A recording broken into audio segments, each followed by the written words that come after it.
the economics on paper and the graphs you read on PowerPoint and real experience of economics. How do you rate Uhuru Kenyatta out of 10? 0.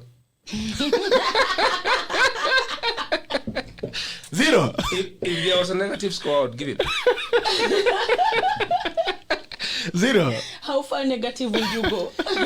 Look, you are going to realize it because it's going to take us a minimum of 5 years. Very painful to unwind the consequences of the damage that has been done by this, particularly the fiscal regime. And the fact that, look, when Uhuru Kenyatta came, I think the government was correcting about 20% of GDP in revenue. That is now down to about 15.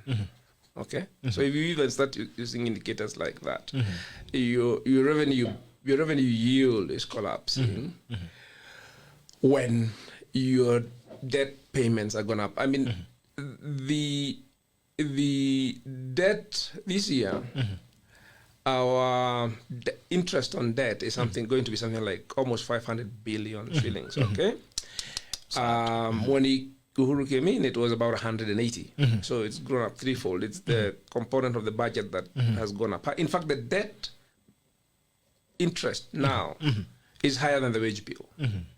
Okay. Now, when your interest on debt is higher than your payroll cost, you have a problem. Yeah. The financial mismanagement of this regime is unprecedented. It is completely. It has to be among the most irresponsible in the world at this point in time. There's something you mentioned about projects, and case on point is the SGR, which you've continued to criticize from the onset. And I remember at that time, even before you go to 2017 elections, you've always kept the narrative. I would want to ask you a question on prudence and objectives in government projects. When the government sits and plans the projects, do you think it plans them with a Mwananchi in mind? Because like now, this is what is going. Because when you look at it critically, you realize that SGR, for instance, has even clawed back the development gains that it has built it. Because when you look at the truckers, I was saying the transport industry was complaining, the truckers industry were complaining about the moving of the depot. You've seen Mombasa also complaining about the moving of the port or the innovation of that. In a nutshell, when you look at where the government has invested money, especially borrowed money in billions, tens of billions, do you think it has been done with a Mwananchi in mind? This is the way. What drives investment? Let me describe it to you in as simple as I can. When you're doing public finance and budget programming, you start by asking yourself, we are a poor country, so you know when you're a poor country, you know you need investment, and in fact you have fairly high returns to investment, public investment. Okay, but there's also the financing dimension. You have to ask what is financeable. So the first thing you do is you set a deficit target over long term, as I said. Say our deficit target is 3%. And then you look at your recurrent expenditures. And then you see how you keep that, because those are the most important. Those are the ones which finance your medical services, your agricultural extension. The recurrent budget is more important than the development budget. I hear people talking about, we are spending money on recurrent. Yes, that's how you should spend money. Then once you've covered those, you then say, I have about 4 or 5% of GDP that I can now look at where to invest for the highest return. In my day, we used to do something called a public investment program. So there was a document called a PIP, which would have all government investments, potential projects. They would be ranked in priority in order of the ones we have the highest return, okay, development-wise, okay, then and costed, okay. So you would look at your financing, which is predetermined.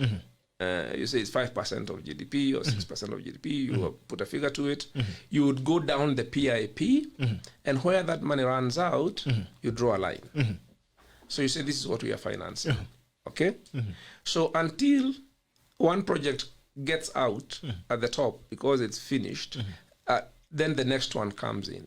Sometimes projects would then come which have got higher returns than the ones you have. So those can go straight at the top. That seems to have collapsed at some point because what we now have is things called flagships. Yeah? And once something is politically declared a flagship, it seems that it is not subjected to any appraisal. It is not subject to discussion. It is just then pushed politically, be against all reason. And therefore there is no relationship between that project. So the kind of careful consideration that would go into PIPs, I don't think happens anymore. I remember when Moi introduced, the Moi regime wanted to do Takwel Dam. A friend of mine, very good friend of mine, Harry Mule, was the PS Treasury. And they refused. Harry Mule, Simon Chai, and other people told Moi, no, you can't do this. You cannot do that. He actually had to get rid of Harry Mule before they could do it. Interesting. In fact, he had to get, as PS Treasury said, it's not going to be done.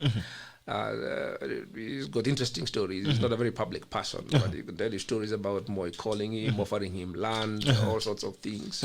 To accept the Tarkwell project. Yeah, so in the end, Harimula had to leave. He was taking a retirement. He then went on to become vice president of IFAD or something internationally, and then retired. But there were people who basically told the president, no.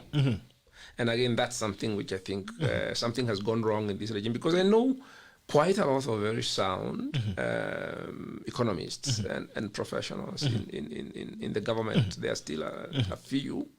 But I think the capacity to tell the politicians no has diminished very substantively.